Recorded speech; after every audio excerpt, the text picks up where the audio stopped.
So as a quick summary from part 1, a wizard, a paladin, and a barbarian walked into a bar. The village asked us to slay some goblins, and an archer named Logan is hired to show us the way to their den.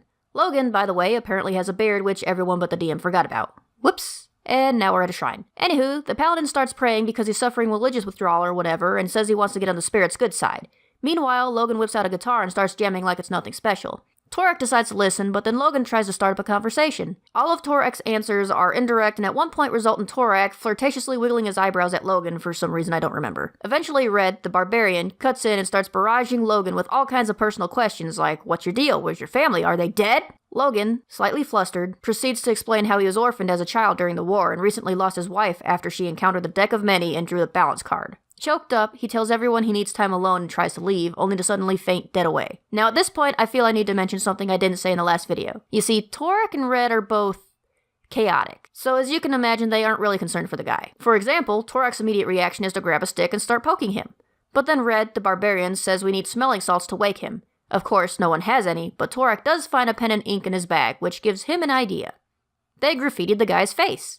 And to top it off, the barbarian made sure to write "Edoit" on his forehead. As we're finishing up, Red looks at Torek. Wait, we can't just leave him like this. He has no family. You're right, Torek agrees. No one's gonna miss him. And they proceed to add orphan on his face while Red steals his cape. It's at this point it occurs to them that maybe he fainted because he tried to leave. So then Torek suggests they toss his unconscious body outside the shrine and see if he explodes. Of course, Red agrees and we gather him up to get ready for the throw, only for the paladin to finally take notice and yell, "What are you doing?" Torek, startled, drops Logan on his head, and we explain that there may be something magical that caused him to faint. Surprisingly, the paladin decides to let us proceed, and we toss him outside the clearing where nothing happens. Seeing this, Torek steps out without a second thought, and the party proceeds to put the guy on our wagon and head onwards. We make it to an abandoned mining town where the paladin spots a sleeping wolf and goblin in the nearest structure, then proceeds to break down the door and rip them to shreds mercilessly. As it's dying, the goblin lets out a shout, and another goblin on a wolf comes galloping towards us. The paladin steps forward and starts to rush the monster while Torek and the barbarian hold back. Red suggests Torek ride on her shoulders so they can both charge into battle. Torek doesn't approve of this and instead asks to be tossed on the nearest roof for a good vantage point. The first try is more of a push as Red fails her strength check, but on the second attempt it works and Torek turns to prepare to fight, only for the paladin to already have killed the wolf and goblin. However, it's at this point Torek notices that the paladin has looted the corpse of 6 platinum. Up till now, we've been sharing our loot, but this guy right here, he pockets it without a word. That ain't gonna fly.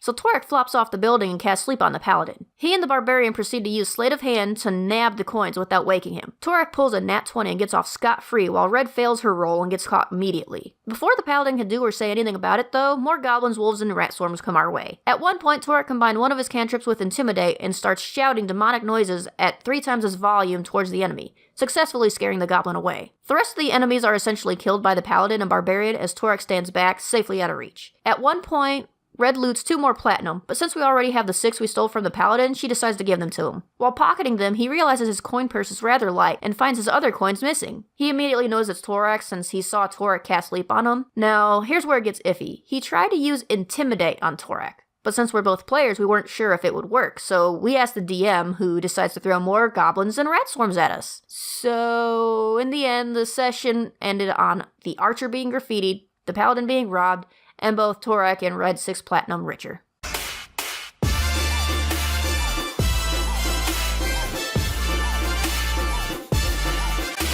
Hey guys, thanks for watching. You probably noticed that there's a significant difference in the art style since my last video. Well, that's because I wanted this video to be cleaner than the squiggly sketches I used last time.